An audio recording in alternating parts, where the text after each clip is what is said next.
Se refiere a la probable designación de Luis Castilla en el MEF. Castilla, cerca del MEF, dice otro gesto a los empresarios.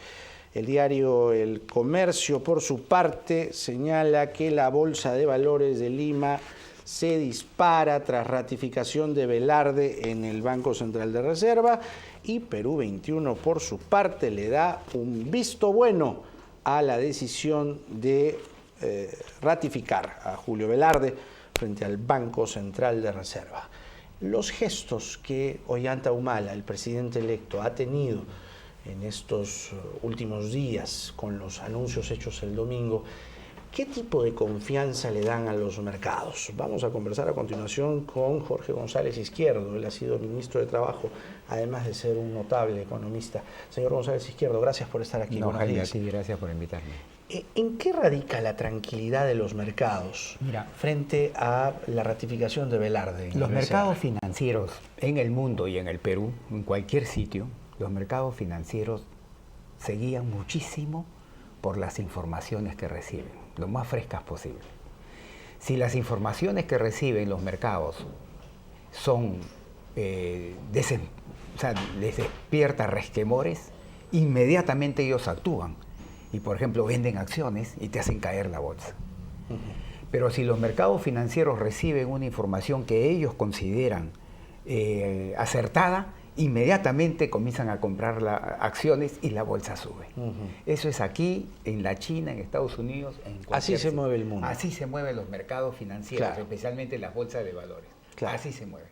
Pura información nueva que reciben. ¿Y qué ha pasado ayer? La Bolsa de Valores de Lima repuntó un poco más de 4 puntos porcentuales.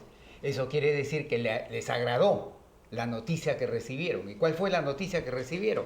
La ratificación del doctor Julio Velarde como presidente del Banco Central. Entonces, ahora, sobre eso no hay discusión. Claro.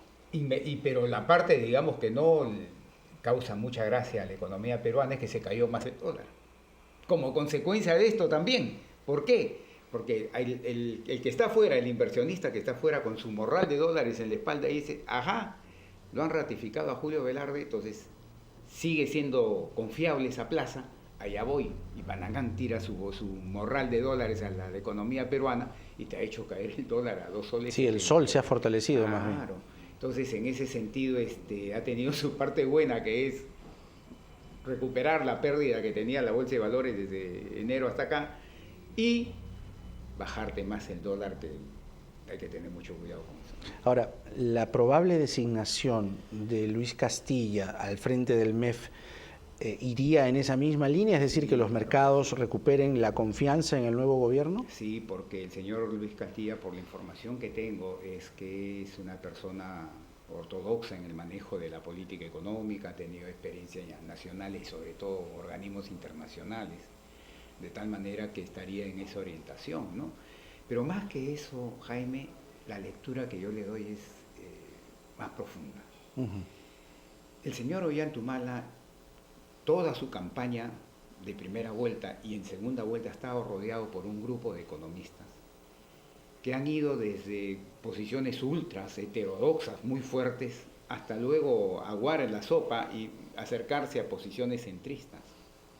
Yo interpreto estos cambios tan importantes como que está dejando de lado esas opciones claramente y acercarse a lo que se considera las posiciones ortodoxas, la continuidad del modelo.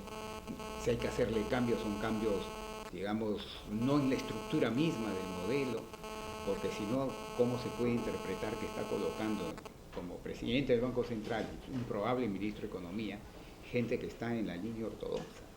Y fíjate tú que me hace parecer mucho al Fujimori del 90. Eso poca gente se da cuenta. ¿En qué se parece? Cuando el señor Fujimori llega hace la campaña y gana la presidencia el año 90, él llega con el no shock. Claro. Porque Vargas Llosa decía, la única manera de cortarle la yugular a la hiperinflación es un shock. Y Fujimori dijo, yo acabo la hiperinflación sin shock, no shock. ¿Por qué? Porque el grupo de economistas que lo estaban rodeando eran algo similar a los de ahora. Incluso venían de la misma universidad y con las mismas ideas, izquierdistas, heterodoxas, criticando el modelo de mercado, de economía abierta, empresa privada, inversión privada, etc. Pero él hace luego un viaje. Es verdad. Algo similar como lo que ha hecho el señor Humala.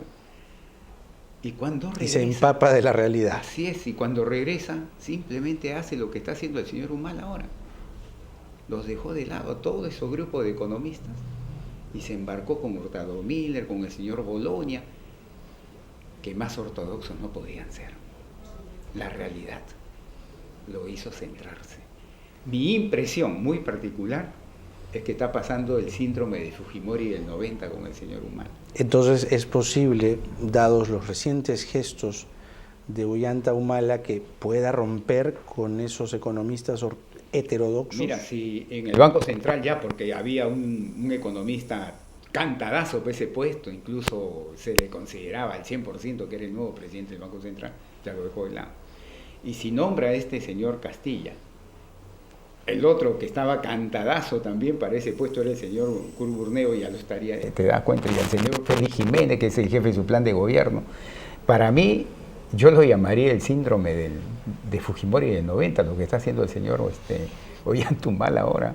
Y por el bien del país, porque de mi punto de vista, eso sería lo más adecuado que le pase al país. Por supuesto, está dando pasos, desde mi punto de vista, en la dirección correcta, Jaime, por el bien del país y por el bien del bienestar de la mayoría de los peruanos. ¿Cuáles son esos pasos que podrían faltarle al señor Humala para que los mercados finalmente descansen con la confianza que se necesita en estos 5 años? Hay 4 puestos muy importantes, ¿no? El presidente del Consejo de Ministros, es muy importante a quien ponga ahí. Hasta ahora se han escuchado nombres, pero no se sabe a ciencia cierta. El ministro de Economía, el canciller de la República, que es muy importante porque con él van a manejar toda la política exterior del Perú, especialmente ahora que se viene el tema de la conclusión del tema de la Haya con Chile, y finalmente el ministro de Energía y Minas. Claro. Con todos los conflictos sociales que hay ahora, en que va a tener que tomar decisión entre inversión privada, nacional e internacional en minería, o no, porque ese es el presidente griego que le está dejando a Alan García. Entonces esos 4 puestos vamos a tener que mirarlos muy de cerca para ver a quiénes pone ahí. Deberían ser del mismo perfil. Deberían ser del mismo perfil. Que el señor Velarde y que el señor Castilla. Claro, porque un gabinete es como un equipo de fútbol. Pues. Todos tienen que empujar la pelota en la misma dirección, hacia el arco contrario. Pues. No puedes tener gente que te esté pateando los laterales o para tu propio arco. Todos más, con sus matices, por supuesto. Claro. Pero tienes que empujar en la misma línea. Y fíjate tú de que estoy notando también cambios ya importantes que han pasado desapercibidos para la prensa. ¿Por ejemplo? Por ejemplo, en la entrevista que dio el señor Ollanta Humala al Canal 4 el domingo, habló del sueldo mínimo, pero que ya lo iba a subir en partes. En campaña dijo lo contrario. Así es. De su pensión 65 también habló y dijo que le iba a ser progresiva, que iba a empezar con los muy pobres en las zonas altoandinas. Y en su campaña dijo lo contrario. Como decimos nosotros los peruanos, una cosa es con guitarra y otra cosa es con cajón.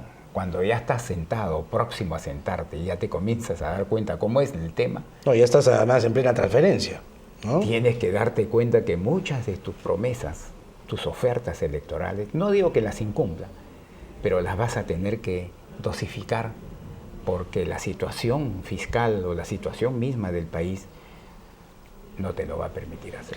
Una de las cosas que dijo el señor Humala el domingo tienen que ver con la inversión en infraestructura de las AFPs. Lo que él señala concretamente es que las AFPs no deben llevarse los capitales fuera del país, aprovechando la subida del límite al 50%. ¿Fue un anuncio oportuno, acertado?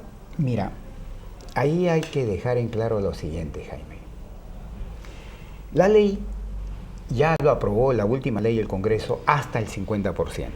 Pero quien finalmente te decide cuánto llegas hasta acá es el Banco Central de Reserva.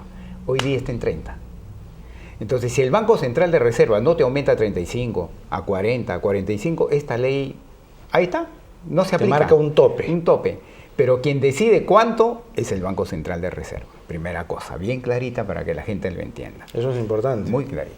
Segunda cosa, he escuchado también a los economistas que rodean al señor Ollantumala, y ahí él sí se ha comprado ese argumento, decir que es un error que las AFPs saquen dinero al extranjero porque ellas deberían de ese dinero que tienen, que es cerca de $30.000 millones, Jaime, y para que te des cuenta, la deuda externa pública del Perú, de todo el Perú, es 20.000.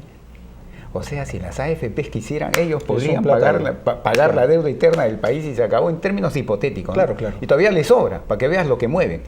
Entonces, estos economistas que rodean al señor Humala estuvieron diciendo lo siguiente: ¿para qué voy a sacar la plata afuera?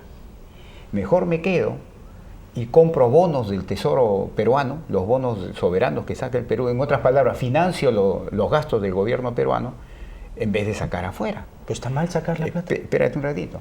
Y segundo, puedo hacerlos invertir en infraestructura. Entonces, mi respuesta es muy simple. La razón de ser de las AFPs no es financiarle al gobierno del Perú. La razón de ser de las AFPs no es solucionarle el déficit de infraestructura que tiene el Perú. La razón de ser de las AFPs es con sus trabajadores afiliados que le han confiado sus ahorros durante toda una vida de trabajo para que ellos maximicen esos ahorros a fin de maximizar sus pensiones. Esa es la razón de ser de una AFP. No darle plata al gobierno del Perú, no financiarle sus déficits, ni tampoco solventar el déficit de infraestructura que tiene el Perú. La razón de ser de una AFP es con nosotros, los trabajadores, conmigo. Yo quiero que él me maximice mi pensión. Y de ese punto de vista, sacar su dinero afuera es correcto, porque de esa forma diversificas riesgo y aumentas rentabilidad. Es totalmente correcto. Ahora, si hay un marco ya jurídico, hay una ley que permite que las AFPs inviertan en infraestructura, en buena hora, pero como algo voluntario de las AFPs porque ven algo muy rentable en beneficio de nosotros, sus trabajadores, que estemos confiados en ellos. Que lo haga, perfecto, voluntario. Pero esto parece casi, que no sea obligatorio. Porque las AFPs van a tener que decir: invierto acá un poco, invierto acá un poco, invierto acá, maximizo la rentabilidad del portafolio en beneficio de mis trabajadores que me han confiado su dinero. Y si esta inversión es en algunas carreteras o obras de infraestructura en el Perú, bienvenido, porque la ley actual ya lo permite hacer, pero como una decisión de ellos de maximizar su portafolio, su rentabilidad de portafolio, pero de ninguna manera como una obligación. Por otro lado, lo que le decía, ¿está mal sacar la plata afuera? No. Si lo ves como que las AFPs, su razón fundamental es maximizar la rentabilidad de la plata que González Izquierdo le doy. Tiene que buscar los mejores mercados. Los mejores mercados. Claro. ¿Por qué? Porque eso va a hacerme que mi pensión suba en el tiempo cuando yo me jubile. Ellos, esa es su obligación. Entonces a mí me parece muy correcto que les des también la oportunidad de invertir afuera, porque el mercado peruano es asícito. Asícito es. Claro. Y no se va a hacer enorme tampoco con que las AFPs pongan plata acá. No, tampoco. Ahora, el señor Ollantumala, en el mismo tema de las AFPs, menciona las asociaciones público-privadas. Y dice, justamente, claro, para permitir la inversión de las AFPs en temas de infraestructura, pero ya se está haciendo, por ejemplo, en casos como Taboada.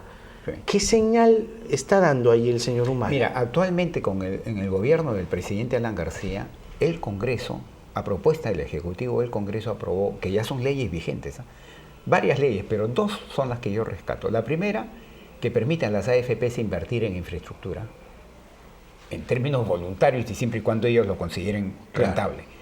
Y la segunda es la que te enmarca, te da el marco institucional para que el Estado pueda juntarse con los privados para hacer también obras de infraestructura.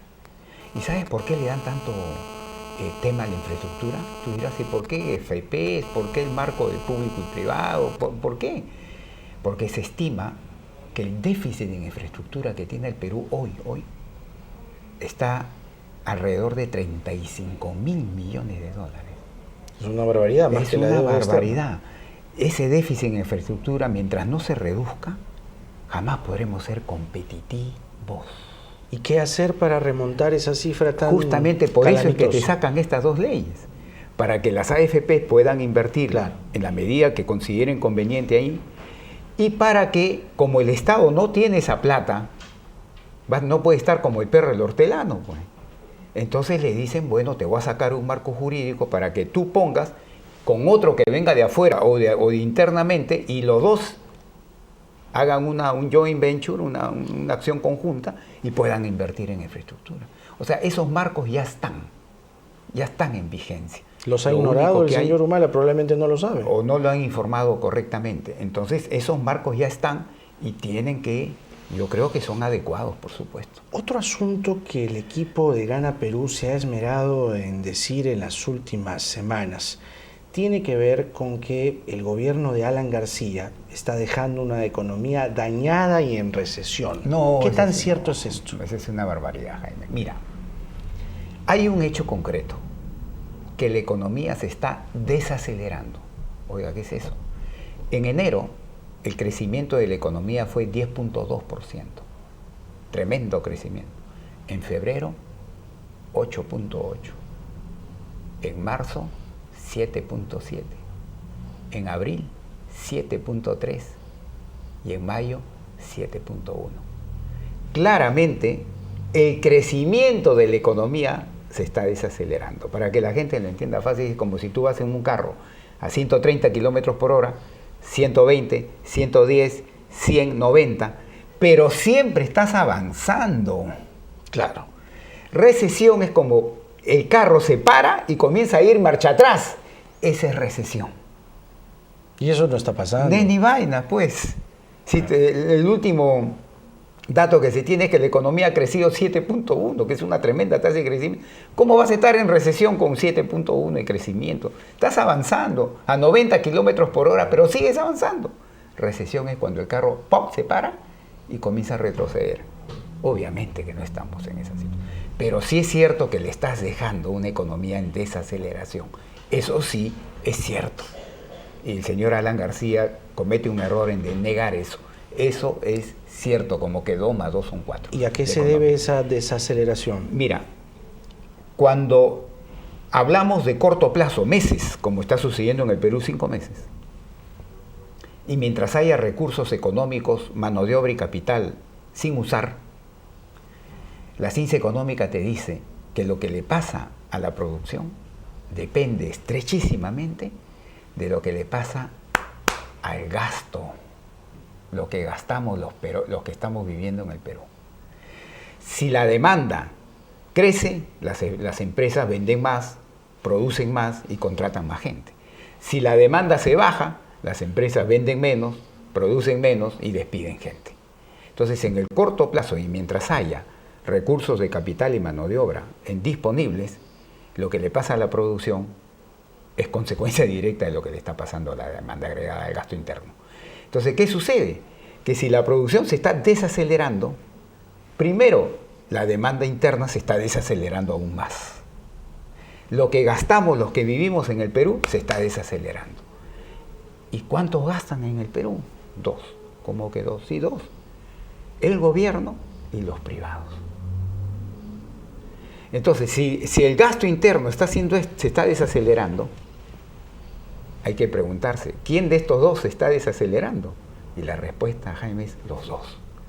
La inversión privada se ha metido una desacelerada terrible. Te doy este dato. Eso le iba a preguntar, ¿uno más que otro? ¿La inversión privada más que el gobierno?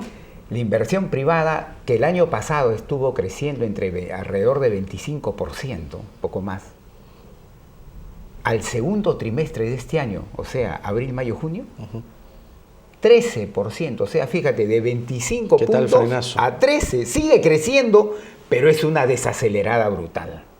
Y la pregunta es, ¿y por qué? Y acá no le va a gustar al señor Ollantumala. Por incertidumbre, porque la economía también te dice claramente que cuando la inversión privada hace muy rápidamente esto, tiene que ser incertidumbre. Eso se debe obviamente al plan de gobierno que lanzaron en la primera vuelta.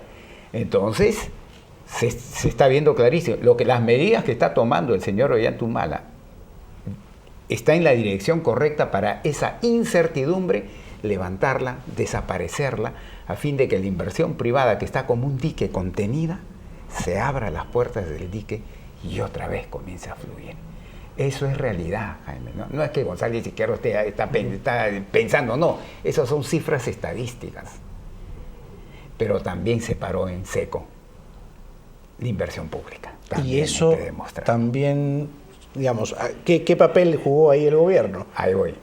La inversión pública se ha desacelerado también fuertemente por 3 razones, Jaime. Primero, estacionalidad. Todos los años, enero, febrero, marzo, la inversión pública se para. ¿Por qué? Porque recién has aprobado el presupuesto, recién te están dando tu presupuesto, lo estás conociendo, te transfieren, siempre es así. Y va también a una velocidad de tortuga. Así es, esa es estacional, como el verano, siempre se da, primero. Segundo, que en enero, recién gobiernos regionales y municipales se sentaron los nuevos gobernantes, bueno, que ganaron las elecciones, como el caso de la señora Susana Villarán. Y también te toma tu tiempo darte cuenta cómo están las cosas antes de entrar a gastar. Te retarda tus buenos meses. ¿Sí? Y tercer factor, acá sí es culpa del señor Alan García. Su decreto de urgencia número 12, que lo sacó a principios de abril, que lo tuvo vigente abril, mayo y en junio lo levantó porque vio lo que estaba dejando, pero durante 2 meses casi te paró la inversión pública. Entonces, por estas 3 razones, la inversión pública también se ha desacelerado fuerte. La inversión privada, por incertidumbre, también se desaceleró fuerte. La suma de los dos hace que el gasto privado... Claro, el 012 probablemente tenía buenas intenciones porque básicamente lo que decía era, oye, se aprenda a gastar, gaste correctamente, pero no fue el momento No en su momento indicado. oportuno, porque lo que te enseña la ciencia económica es lo siguiente. Cuando el sector privado hace esto, el gobierno tiene que compensarlo y hace esto gastando más. Cuando el sector privado comienza a gastar un montón, el sector público, el gobierno, se enfría, para siempre compensar. Pero ¿qué pasó acá? Que el sector privado hizo esto y el gobierno hizo esto. Poco. Ahí está la razón de la desaceleración. Ahí está la razón. O sea, no hay tanta misterio. La ciencia económica te lo dice claramente. Ahora, el presidente electo, otra cosa que ha reiterado y también ha vuelto a decir el domingo, es que el impuesto a las sobreganancias se aplicará en su gobierno.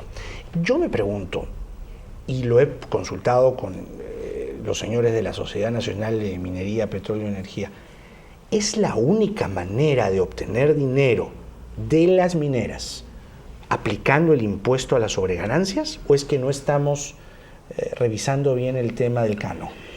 Mira, ahí hay 2 puntos, Jaime. El sistema tributario peruano tiene muchas perforaciones. ¿A qué se le llama perforaciones? Que tú dices, yo voy a cobrar 20% de impuesto, pero resulta que a los 2 meses dices, pero a él le exonero, a él le exonero, a él le exonero. Esas son perforaciones. Las exoneraciones y tratamientos preferenciales se les llaman perforas del sistema tributario. Con palabras más simples, lo desnaturalizas y se vuelve letra muerta, porque tú dices, mi tasa es 20%, pero como has dado un montón de exoneraciones y tratamientos preferenciales, tu tasa se vuelve 5%. Ya no es 20%. Así es. Claro. Entonces, el sistema impositivo peruano está plagado de esto, de perforaciones. Y en este caso de las mineras, la principal perforación son pues los contratos de estabilidad jurídica y los contratos de estabilidad tributaria. ¿Me entiendes? Entonces, cuando tú me preguntas, ¿habrá otra razón? Yo te digo, bueno, si levantas eso, obviamente que ya no tienes necesidad de colocar impuestos a las sobreganancias. Pero sería un gravísimo error que el gobierno del señor Humala que quiera desconocer los contratos ya firmados de estabilidad tributaria y de estabilidad jurídica. Sería un gravísimo error. Tendrá que esperar que se terminen esos contratos y renegociar otros. De ahí para adelante. Entonces, por consiguiente, te queda este asunto. En el caso de las sobreganancias, tiene que estudiarse muy bien el tema. ¿Por qué? Porque si metes la pata, si no lo haces bien, le quitas competitividad a la minería peruana y eso no nos conviene. ¿Y qué significa en términos exactos quitarle competitividad? Para que la gente lo entienda muy fácil. Yo y tú salimos a vender, por ejemplo, un lapicero. Mis costos de producir el lapicero son $1. Tu costo de producir el mismo lapicero es otro sol. Ya está. Si tenemos los mismos costos, somos competitivos. Tú ya pondrás tu margen, yo pondré mi margen, ya nos mediremos en el mercado. Pero si tú me haces que mi costo de producir el lapicero sean 5 soles y tú sigues siendo en un sol, me quitaste competitividad. Porque yo voy a tener que subir mi precio bastante y tú no. Entonces, ¿a quién le va a comprar el mercado? A ti. ¿Y a quién no le va a comprar el mercado? A mí. ¿Y por qué? Porque estoy cobrando un precio mayor. ¿Y por qué? Porque por alguna razón me han subido los costos. Eso es competitividad. Entonces, si tú no haces bien el tema del impuesto a las sobreganancias, el extranjero que está mirando dice, si meto $1.000.000 al Perú, mi rentabilidad después de todo, ¿cuánto va a ser? 10%. Allá. Y si me voy a Chile, 50%. Me voy a Chile. Obvio. Y ya no vienen al Perú. Y son 3 cosas que hay que mirar en el impuesto a la sobreganancia que muy poca gente le da importancia o lo menciona. Todo el mundo habla del impuesto a la sobreganancia, pero en realidad creo que no saben bien qué es. Hay 3 aspectos. Primero, el impuesto a las sobreganancias lo vas a aplicar un porcentaje del precio de venta de tus ingresos de las mineras o un porcentaje adicional de las utilidades, que son 2 cosas diferentes. 2 cosas diferentes. No se ha especificado de cuál. No. Todo el mundo habla del impuesto a la sobreganancia y yo le digo, bueno, precisemos pues. O va a ser un porcentaje del ingreso adicional, en cuyo caso se comportaría ya como una regalía, ¿no? O va a ser un porcentaje de las utilidades. Yo preferiría que sean de las utilidades porque ahí no te afectan decisiones marginales de la empresa. Para mí es muy superior que sean de las utilidades. Pero eso es algo que hay que discutir. Segundo punto. Oye, ¿y qué consideras una utilidad normal a partir del cual ya tú dices hay sobreganancia? ¿Es 1.000 soles? ¿2.000 soles? ¿3.000 soles? Lo normal para que a partir de ahí sea sobreganancia. ¿Qué es lo que consideras? ¿Cuál es tu tablero de raso que es normal? ¿Y quién establece eso? Tiene que ser una negociación, creo yo, entre el gobierno y los mineros y las empresas mineras. Y finalmente lo tercero es, cuando los precios de los minerales están acá y yo gano una sobreganancia, y si mañana están acá y tengo pérdida, así como me has quitado acá, ¿me vas a dar acá? Porque eso sería lo lógico. Tú me quitas cuando todo está bien y cuando todo está mal, ¿me vas a ayudar? ¿En qué lo tendrían que ayudar? O sea, supongamos que lo normal sea 1.000 soles. Y hoy día estás ganando 4.000, entonces te cobran un porcentaje de los 3.000 que se consideran sobreganancias. Sí. Pero ¿qué pasa si el precio del oro, de la plata, del cobre se derrumba en los mercados mundiales y tus ingresos hacen esto? Claro. Y tus utilidades también. Entonces, yo privado te diría, oye, un momentito, ¿y ahora me vas a compensar? Es el tercer punto que tienes que discutir. Porque él te va a decir, cuando estamos en las buenas, me quitas. Y cuando yo estoy de malas, me dejas solo a bailar en el tema. Esos 3 aspectos, por lo menos, tienen que estudiarse y llegarse a acuerdos para que no afecten la competitividad de la minería peruana. Se vislumbra por lo menos lo que se va entendiendo en estas semanas, una relación por lo menos áspera entre el gobierno entrante y el sector minero. ¿Dónde está el vaso comunicante? ¿No? Yo creo que el manejo del gobierno del presidente Alan García del tema minero ha sido malo, por no decir... Después de lo de Santana todavía, pésimo, ¿no? Claro. No ha sabido negociar ese tipo de temas, ¿no? Y le está dejando una papa caliente bien grande al señor Ollantaytamala. Fíjate, una noticia que salió en los cables, pero pasó desapercibida acá en el Perú. El presidente de Uruguay, Mujica, que tú sabes que es guerrillero, fue guerrillero, fue convicto y confeso de izquierda. Muy bien.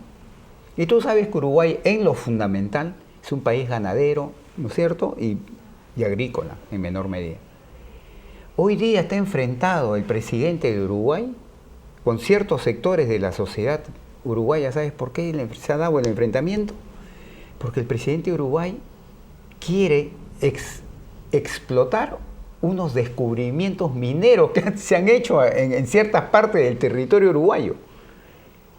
Y que obviamente esa gente dice, no, yo quiero mi ganado, yo quiero mi... como acá. Claro. No me toques. Y el presidente de Uruguay, que es de izquierda, ha conversado con las transnacionales. Se volvió capitalista. Y se ha enfrentado con la población porque quiere explotar minería. Claro. ¿Y sabes por qué? Porque se ha dado cuenta que con la opción A el país gana 5. Con la opción B, la minería, el país gana 100. Claro. Obviamente tengo que hacer la B. Y eso acá no ha rebotado mucho, fíjate, siendo izquierdista el señor presidente de Uruguay, Mujica, está teniendo problemas con el tema de que él quiere imponer una explotación minera. Hay que tomar nota de eso. Sí, sí, por supuesto. Ahora, ¿cómo, a propósito de lo que comentábamos, ¿no?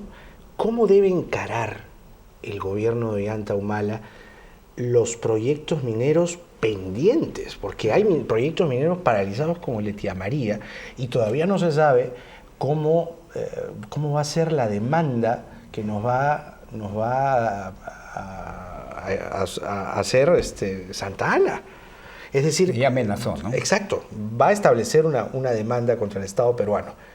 ¿Cómo debe tratarse este asunto? Mira, yo creo que ir a mano militar sería lo peor que se puede hacer. García lo quiso hacer y mira cómo terminó. Tiene que hacer conversación, concertación con estos grupos y tratar en lo posible de hacerles entender de que ellos también ganan más. Conforme pasan los días, señor González Izquierdo, ¿se siente más confiado en el nuevo gobierno? Conforme yo sí. La ratificación del doctor Velarde me ha dado mucha confianza. Si en el Ministerio de Economía y Finanzas ponen una persona sensata, por llamarla así, me ratificaría más mi confianza. Si en el Ministerio de Energía y Minas ponen un hombre decente y que sepa del tema, también. Y si de presidente del Consejo de Ministros ponen una persona también, digamos, capaz, con experiencia, sabiduría y sensata, tendría que decir que este gobierno me despierta toda la confianza, ¿no? Le agradezco mucho por estos minutos, han sido muy valiosos. Jorge González Izquierdo, reconocido economista, además de haber sido ministro de Trabajo, ha tenido la gentileza de venir esta mañana para comentar los últimos anuncios que en materia económica ha dado el gobierno electo de Ollanta Humala.